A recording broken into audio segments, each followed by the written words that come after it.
¿Qué sucede cuando hay alteraciones en los vasos?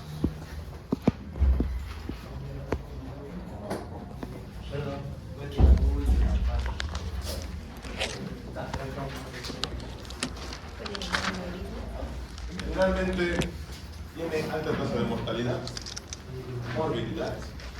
Básicamente, si se afectan los vasos, generalmente se producen por estenosis o obstrucción. También hablamos de un debilitamiento de la pared entre los mecanismos. Básicamente, ¿quiénes serán los responsables de que suceda esto? Cada uno de nosotros. Generalmente los que estamos con un exceso de peso, quienes no practican ninguna actividad física.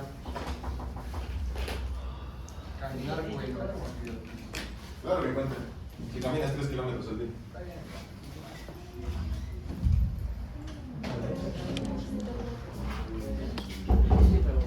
Por si acaso, caminar dentro de coordinación no acredita camino.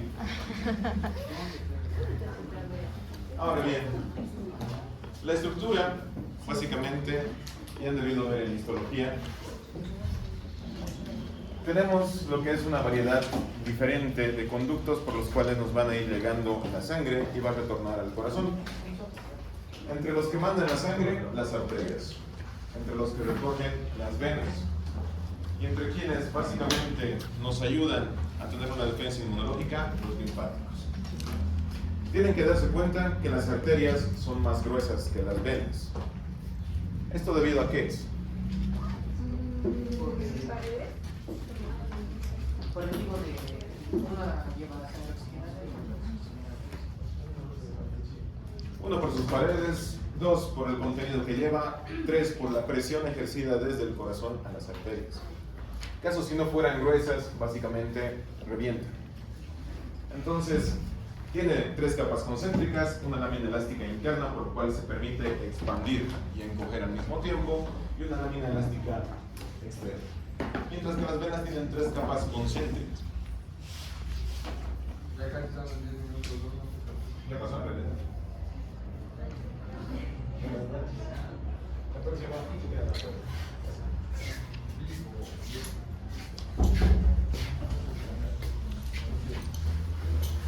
Muy bien.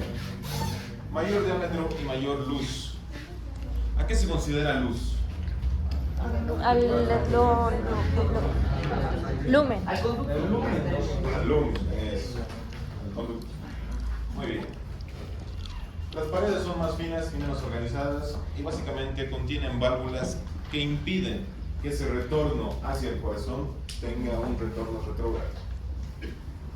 Mientras que los linfáticos son paredes delgadas y revestidos de endotelio. ¿Por qué? Porque es un sistema de defensa el cual nos va a permitir básicamente defendernos ante diferentes agentes infecciosos.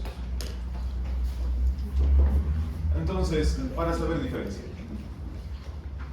básicamente tenemos el trayecto de la aorta. Nos damos cuenta que desde la salida del corazón tiene parte elástica, sigue bajando arteria muscular mediana, sigue bajando arterias pequeñas y arteriolas. Se va subdividiendo para poder llegar al resto del organismo. Pero si nosotros vemos, básicamente, tenemos que darnos cuenta que para que toda esta presión de la aorta vaya hasta el final, tiene que haber un adecuado retorno venoso. En fisiología se ha hablado del volumen cardíaco, se habló del gasto cardíaco. Entonces, ¿cuánto será el gasto cardíaco normal en una persona?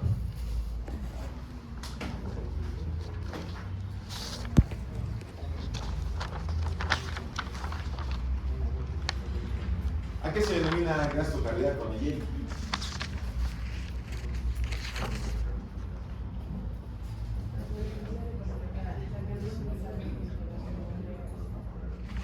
Entonces, ¿de cuánto?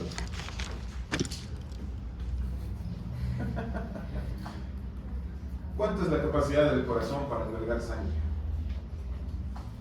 De 4 a 6 litros por minuto. ¿El corazón? O sea, el gasto cardíaco es de 4 a 6 litros por minuto. Básicamente, porque es lo mismo que el retorno venoso. El gasto cardíaco es lo que necesita nuestro cuerpo para subsistir. Entonces, para que pueda retornar básicamente la sangre del corazón, tiene que haber venas de gran calibre, venas intermedias, venas pequeñas y vénulas postcapilares. La sangre, como se distribuye, se recoge, motivo por el cual nuestro cuerpo es bastante inteligente y ha creado una serie de conductos. Ahora bien, ¿qué sucede cuando los conductos básicamente se bloquean, se atrofian, se arruinan?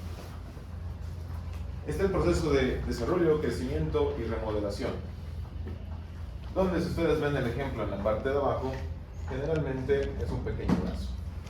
Se llama vasculogenia a la creación de la red vascular primitiva o primaria. Cuando ustedes llevaron embrio y les explicaron el desarrollo del corazoncito en la tercera semana, les dijeron que hay arterias primitivas. ¿Alguien se acuerda cuáles son?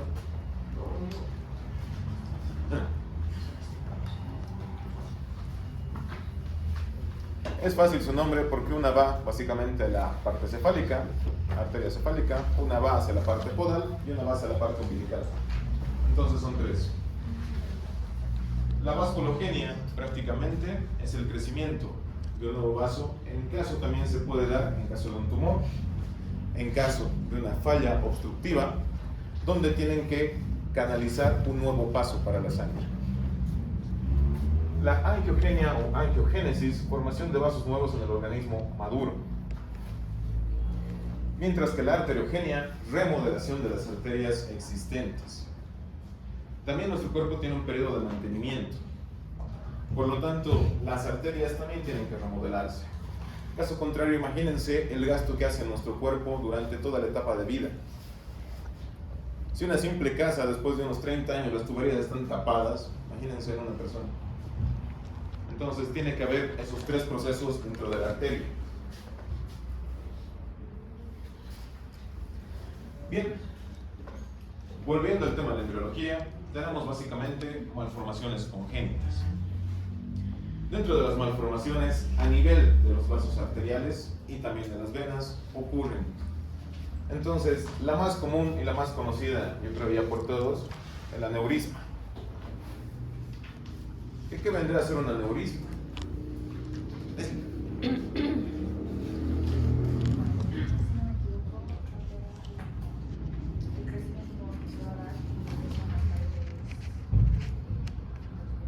El crecimiento no. ¿Quién opina diferente? Más bien es cuando dos partes de lo que es la arteria se juntan y se forma lo que estoy yo.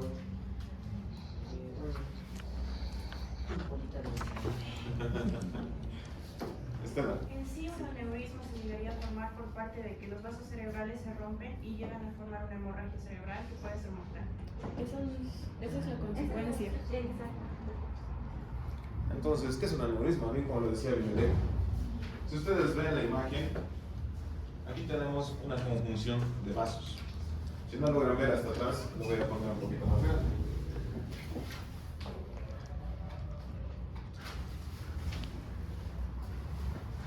Donde básicamente esa unión entre dos o más vasos produce lo que se denomina un conjunto o una acumulación sanguínea. Y lo que dijo posteriormente, esta es la complicación. Cuando ese vaso ya no tolera la presión, inmediatamente se rompe y ahí nos produce algo que nos puede llevar a la muerte y mortalidad. Ahora, ¿qué será una fístula?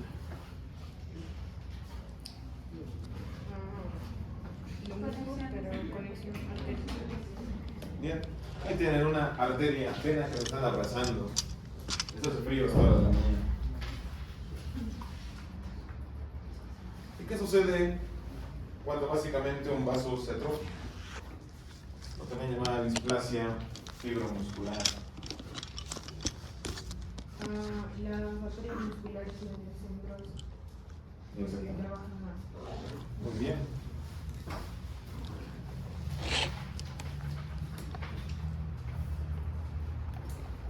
Tenemos que conocer básicamente a nuestras células endoteliales. ¿Para qué nos sirven? Básicamente esas células del endotelio son las reguladoras y las comunicadoras también del estado de los vasos.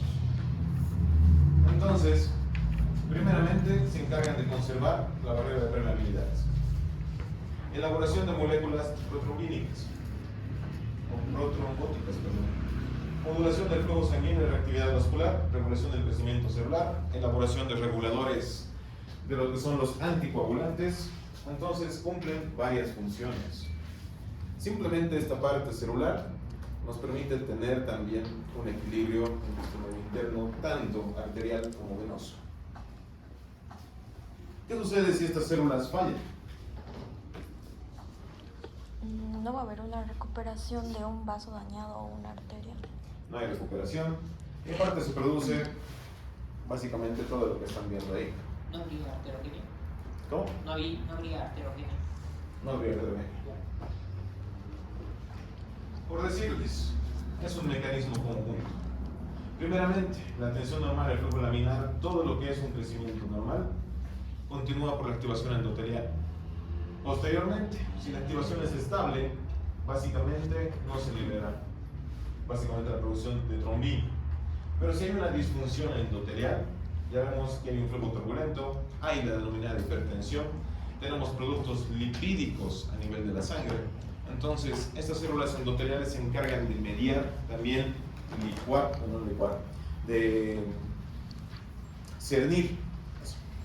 de cernir básicamente todos los elementos malos que van también a nivel arterial. Ahora bien, cuando hay o se encuentra productos bacterianos, generalmente se denomina por una atrofia del vaso. Si hablamos de las células musculares lisas, ¿qué quiere decir? Básicamente ustedes ya conocen este denominativo, arteriosclerosis. ¿Qué saben de la arteriosclerosis? Es el engrosamiento y la pérdida de la elasticidad. ¿Y qué pasa con ese vasito si pierde la elasticidad? No va a haber un buen flujo sanguíneo. Puede romperse. También, básicamente la fragilidad que nos da, por uno, en duración, dos, por la presencia posiblemente de una placa de ateroma. ¿Qué vendría a ser un ateroma? Camilo, ¿tú sabes qué es ateroma? ¿Yo? Sí, Es la acumulación de grasa. grasa en los vasos que genera placas. Exactamente. Si esas placas están en el vaso, se empieza a endurar, hay una destrucción y al mismo tiempo un bloqueo. ¿Cómo se va dando básicamente ese enduramiento? Es por engrosamiento celular. Entonces, ¿qué sucede? Tenemos las células musculares lisas que están básicamente pegadas a la arteria y por fuera nuestra lámina elástica. Ahora, ¿qué sucede? Las células del endotelio van a empezar a reproducirse y en masa, haciendo que haya básicamente un proceso de enduramiento.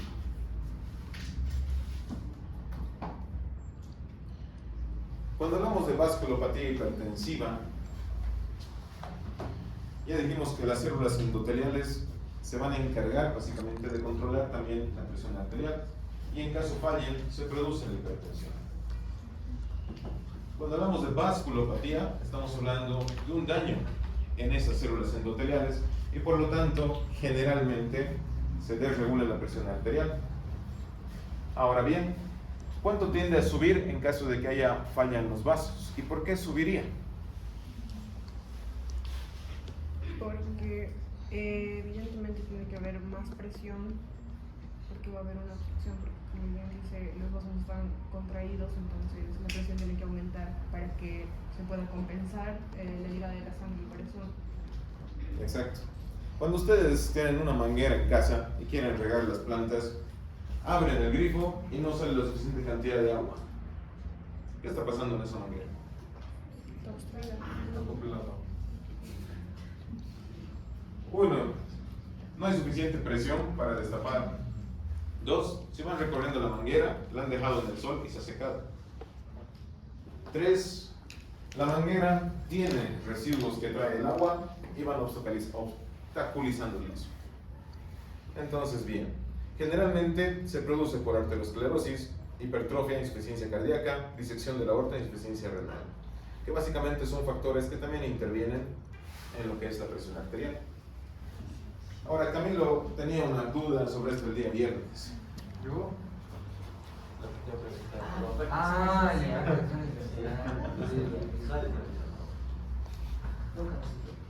¿No les dijeron?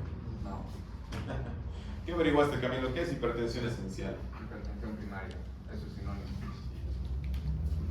¿Y qué es una hipertensión primaria? Ah, ya. Estaba ocupado intentando repetir la doctora. Básicamente la hipertensión esencial es esa pequeña elevación que ocurre debido a la alteración en los vasos. No se considera directamente patognomónica o patológica. Sí se considera, si es detectable, el inicio de una patología.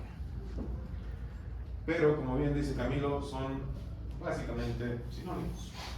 Trastorno multifactorial que deriva de los efectos múltiples de polimorfismos junto a factores ambientales. Yo les puedo ocasionar una hipertensión esencial con un susto, diciéndoles examen, ayer han tenido hipertensión esencial, cuando les he dicho los voy a sacar a exponer. Entonces, si hablamos de mecanismos, básicamente existe la fisiopatología. Para que nuestra presión arterial se mantenga y haya básicamente una estabilidad, tiene que haber una buena afluencia en los vasos, también en las venas, el retorno venoso. Por lo tanto, generalmente, si empezamos a dañar el flujo, 1, comiendo de más, 2, sin tener actividad física, 3, ocasionándonos un daño interno que personalmente lo iniciamos siendo jóvenes.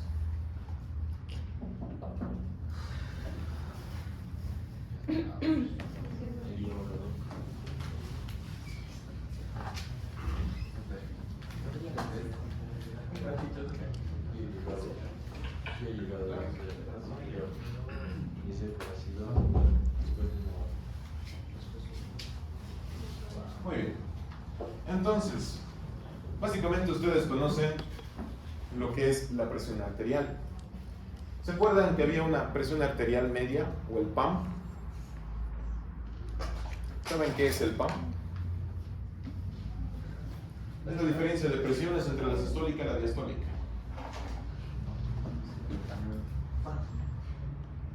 120, 80, 120 menos 80, ¿cuánto es? Matemáticas, hijo, matemáticas. 40.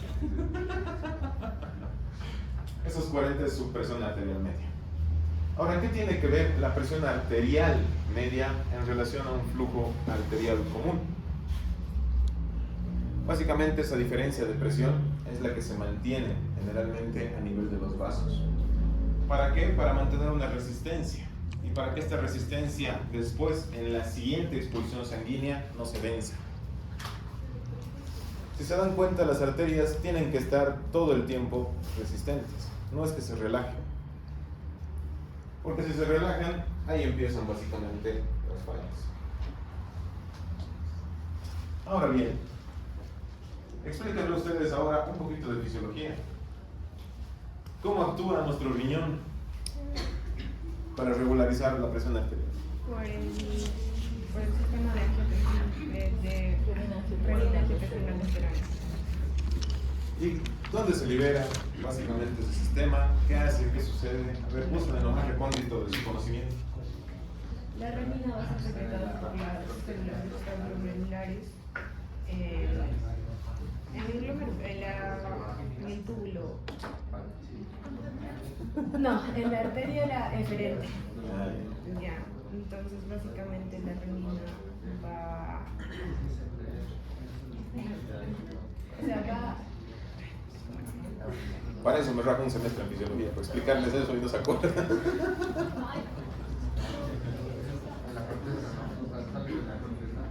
Allá básicamente va a estimular al angiotensinógeno para formar la angiotensina 1 y luego se va a convertir en angiotensina 2 por la ICA. La angiotensinógeno 1, ¿dónde se produce?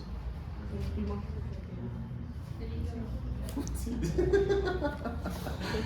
Muy bien. No lo voy a tocar, pero básicamente el sistema renina-angiotensina aldosterona es el que controla cuando la presión está elevada o baja. Cuando está baja.